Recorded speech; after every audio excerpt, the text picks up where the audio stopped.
as histórias que mais me marcaram foram de pessoas anônimas.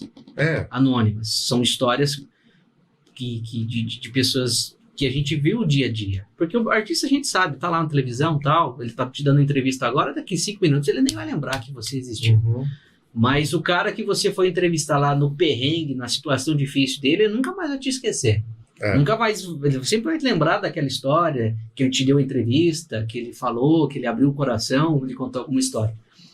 Eu lembro de uma reportagem que eu fiz ainda na ITV, 2016, 17, estava cobrindo uma história, teve uma chuva forte, atingiu a cidade de Salto, e o nível do rio subiu, teve um alagamento, acabou atingindo uma comunidade carente.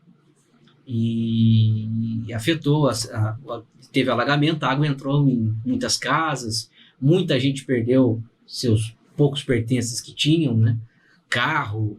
Então choveu num dia à noite, no dia seguinte, logo pela manhã, a gente estava lá para acompanhar. Ups. E um cenário devastador, né? Tristeza, muita lama. Então você já vê uma comunidade carente, gente que tem poucos recursos. Se o pouco recurso que tinha, que lutou a vida toda, você chega lá, o pouco recurso que a pessoa tinha, foi embora por lama. Então são histórias tristes, cara. Ficou, te marcou. Marca. Tem histórias... Então, porque você falava com as pessoas, né? Sim. E você via, às vezes, a pessoa que perdeu tudo, a pessoa emocionada, né? Às vezes uma pessoa de idade. Né? Sim, e eu lembro. Tinham idosos, crianças, gente pequena, com criança de colo, criança pequena e tal. Então, marca muito.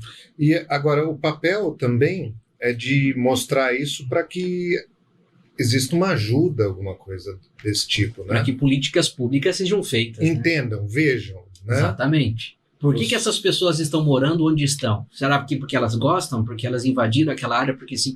Não. Porque, de fato, elas não tinham recursos, não tinham condições e precisaram se sujeitar de morar ali. Você acha que se você oferecesse um baita de um palácio, uma baita de uma mansão e uma favela, um barraco, você acha que a pessoa ia escolher onde? Ela mora lá porque ela não tem condições. E olha o que acontece nesse local. Sim, né? E daí tinha chovido muito forte na noite anterior, o nível do rio subiu e acabou alagando aquela comunidade, e, muito barro, muita lama, tinha carro no meio da lama, assim. Gente que, tipo, pessoa doente, com problema de saúde. Já é uma vida tão difícil, né? E toma mais uma bordoada. Então, e o jornalismo tá aí para isso. Dar voz àqueles que não têm oportunidade. Eu aprendi isso com o Sérgio, por sinal. Giraia. Uhum. Que ele me falou, a gente vai onde existe alguma coisa que tem que ser mostrada. Às vezes precisa um atleta que tem que ser mostrado, né? Dar uma força para um atleta.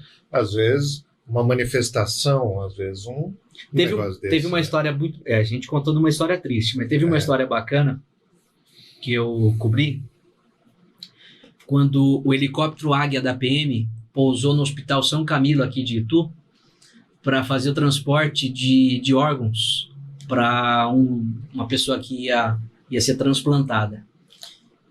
Que história legal. Mobilizou todo o local lá, né, onde o helicóptero ia pousar, muita gente em volta. Uma pessoa tinha morrido, um paciente que estava internado no hospital, e como ele estava assim, tinha condições de poder doar os órgãos, né, então logo em seguida acionaram o sistema lá para que... Ele era o receptor ou o doador? Ele era o doador, que estava em Itu, né, tinha morrido, e tiraram os órgãos dele, e o helicóptero Águia veio imediatamente, porque para fazer o transplante, dependendo do órgão, no máximo 4 horas, né? Você tem para fazer tipo um coração, um rim, um pulmão. Põe naquela caixinha lá, põe na caixinha e leva. Corre, né? E daí eu lembro que o helicóptero Águia da PM pousou no hospital para fazer o transporte. E foi muito legal. Enfim, uma situação... Você já sabia que isso ia acontecer? Não, foi factual. Foi. Foi uma história...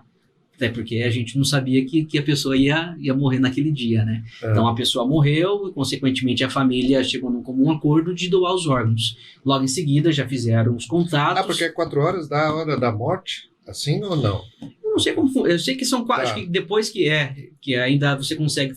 Não sei se são... Manter os órgãos por 4 horas. Isso, exato. Assim.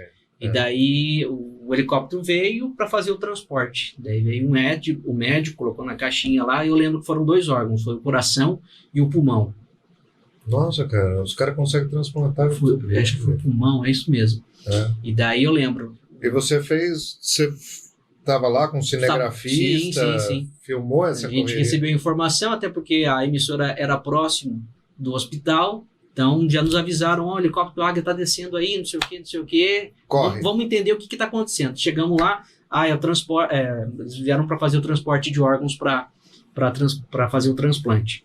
E foi muito legal, cara. Foi muito legal, tive a oportunidade de falar com o piloto da aeronave, com o médico que veio de São Paulo, porque esses 2 órgãos iam ser levados para, acho que 2 pacientes que estavam internados no Hospital das Clínicas em São Paulo.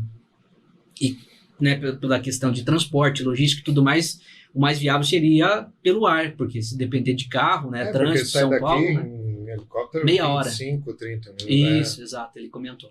E daí quando a gente conversou com o piloto, com o médico, fomos buscar informação de quem que tinha doado, né, quem era o paciente. Eu lembro que acho que era um jovem, acho que uma pessoa de 36 anos que havia morrido.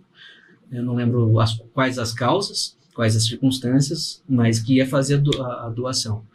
E foi muito legal, né? Por um lado, uma dor, a perda de uma pessoa, mas por outro, a sobrevida de alguém que... Esse é o lance legal, né, cara? Porque é uma pessoa que tá morreu, né? Mas que tá dando oportunidade de vida para outra, né? Exato. O coração dele tá batendo no peito de outra pessoa, né? É